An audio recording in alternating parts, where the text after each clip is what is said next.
question number one. Memphis juking roots. Memphis juking is such a unique part of the city's culture. How did you first discover juking, and what made you love it?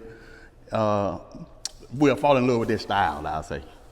So I discovered juking by a guy named Mark that used to be a drummer on one of my family members' majorette team, and he was just juking all the time, like before and after practice. And I was like, what is this? You know, it looks so complex, but that's pretty much it. That's the first time I saw it. Okay. After that, I used to do local talent shows, but when I entered the talent shows, I was doing more so of like a hip hop choreography field, but some of the judges were like Daniel and like Rico and stuff like that. So they are juking legends. So Daniel was kind of like, you need to come on to some sessions or something and learn how to juke. And he was showing me some movements, and I was like, I ain't finna do that. That shit look too hard. And then he invited me to some sessions and stuff, and I just kind of just kept going from there. For sure. All right. Taking Memphis to the world. So, you know what I'm saying? We know you you've been here, West. So, you've taken Memphis juking to a global stage. What does it mean to represent Memphis culture everywhere you go? It means a lot because honestly, I'm sure everyone knows I'm originally from California, but honestly, what I've learned here in Memphis and just the strength that Memphis has instilled in me, I take it everywhere I go. So it means a lot to be able to perform on huge platforms because again, Memphis isn't really known to be like a big industry-based city as far as dance goes, for sure. Maybe rap, I don't know, you know, but not dance so much. Yeah. So it means a lot to me to be able to just travel the world and juke and show people that you can live in Memphis and be from Memphis and take things to another level. Okay. Working with major artists. You work with artists like Usher, you know, Chris Brown. Man, everybody, we know you know, you done did your thing, you know what I'm saying? If you from here, we know you stay gone, you stay traveling. What was that experience like? What did it teach you about performing at the highest level? Ooh, okay, so performing at the highest level,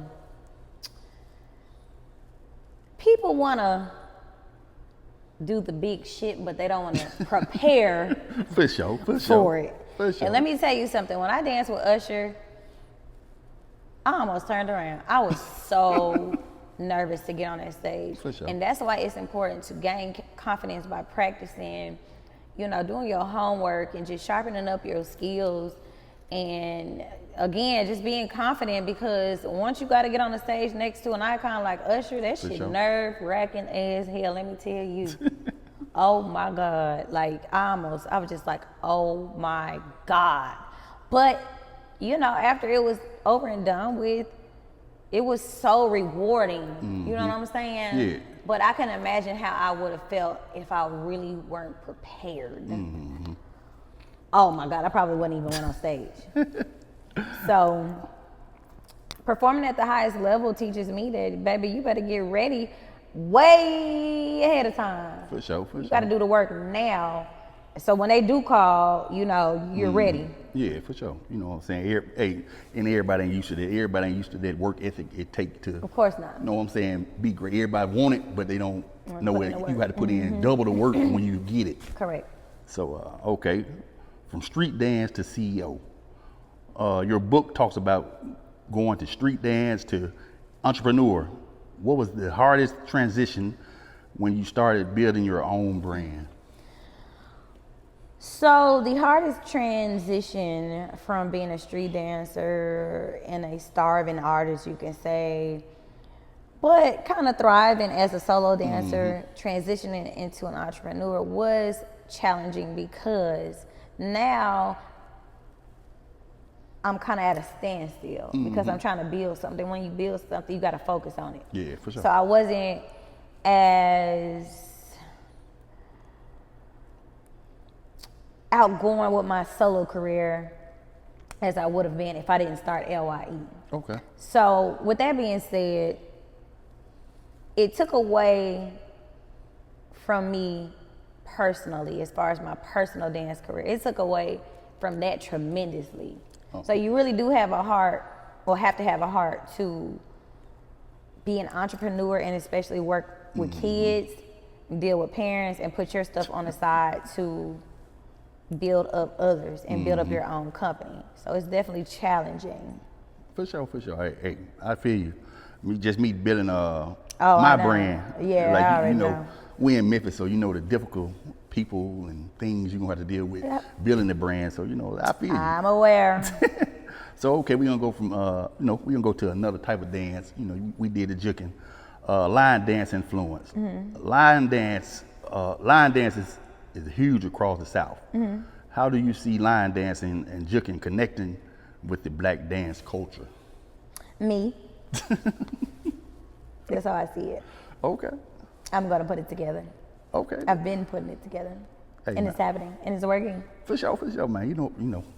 I see you. I know what you're doing. Thank you. Okay. From that, we're gonna go from music and singing. So you know, everybody don't know you do the singing. I didn't know you went into the singing until you started. I was like, what don't she do? Like running business, dance, sing. I was like, okay, she's singing. Yeah. You're not just a dancer. You also have a singing career.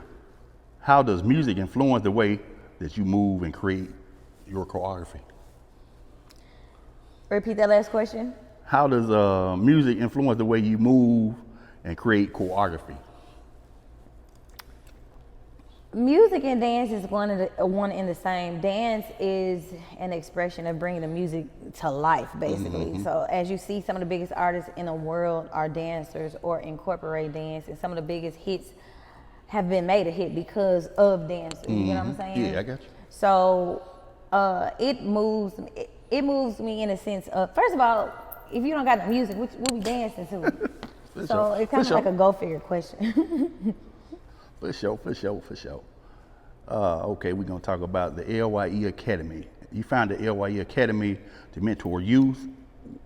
What inspired you to start that program, and what impact do you want it to have on the next generation? What inspired me to create LYE was being in Memphis.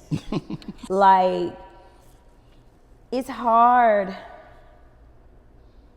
trying to become a dancer in the industry, especially from a city that doesn't have many opportunities pertaining to dance. Yeah, I got because you. there's opportunities here, but dancing just ain't one of the highlights for it. So I wanted to just become a hub to and a stepping stone for kids to be able to, you know, get the training that they need, the experiences that they need to kind of screen forward. And honestly, I see a lot of my alumni students that's out there working with some of the biggest stars, and I know for a fact that we have a lot to do with that because of where they come from, the training, the professionalism, the experiences prepared them for those type of platforms. So it's kind of serving its purpose. It is serving its purpose, just to show them something different. Again, we're not in LA, we're not in Atlanta, we're not in New York. I preach that all the time. So why jump ship when you can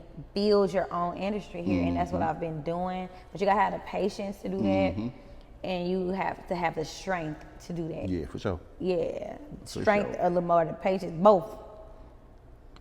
Okay. Your book, The Rise of Ladia Yates, dancer, dreamer, CEO, tells the story. What moment in your life made you realize it was time to write a book?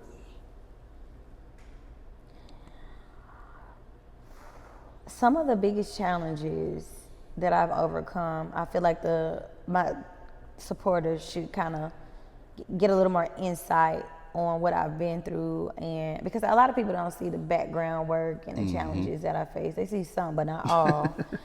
And I just wanted to kind of tell my story in hopes to inspire others to, you know, shoot for the stars. And I didn't want to write a book when I'm 56 years old. Let's do it now. For sure. Bless you. Thank you. I didn't want to write a book when I was 56, when I turned 50 or 60 years old. I wanted to do one now. And then as life goes on and as I accomplish more dreams and goals, hey, I'll have a part 2, part 3. For sure. Hey, look, everybody don't get to see the behind the scenes. Everybody see the Instagram, all them good, pretty posts. They don't get to see the struggle that go on behind the scenes. Right. Hey, I appreciate you for the book club. Like, okay, I learned some things I didn't know about Ladia with this book. Thank you. Okay, a message to the creatives. For young dancers, artists, entrepreneurs in Memphis watching you on your journey, what advice would you give them about chasing their dreams? I'm not even gonna be cliche with it and just try to have this long speech. All I could tell you is, I'm gonna tell you the real. This shit hard as hell. It's time consuming. It's very stressful, but in the end, it's very rewarding. The only thing I can tell you is just to never give up, and it's not for the weak. So if you don't have a bone in your body that can deal with the challenges that come with, you know, content creating and entrepreneurship and fame, attention, and all that stuff that come with it, baby, do not do that. Go get you a job. You gotta have the backbone for this shit. For sure, hey man, hey, I agree with every word, cause like I said, I built this from scratch, so I understand. Like, man, sometimes you're trying to get the fun, and you're trying to do. It's so much that go with it, and people don't understand. Like, hey man, I can't do all that. You know, this ain't a free job. I gotta get this money some kind of way. So, like I said, I love what you do. Love what you do for this community. Thank you. Like I say, man, keep doing you. I'm gonna keep supporting how I can. And man, this Marcus, Unapologetically Memphis, we here with Ladia Yates. Yeah, and I want to thank you so much for what you've been doing for the community as well. You are definitely one of the top blog sites in the M. I spoke to Master P, and I was just like, you know, Unapologetic Memphis. He's like, yeah, I've been seeing it. You know what I'm saying? So it's like, you know, people are paying attention, and they are coming to your page for, you know, Memphis sources and what's going on and what's happening in Memphis. You know, people do look up to you for that. So you are doing a great job as well. I kind of remember when you first started, and you have, you know, catapulted to another level. So I can say just keep going. For sure. And shit. Hey, we in here. Hey, Man, hey.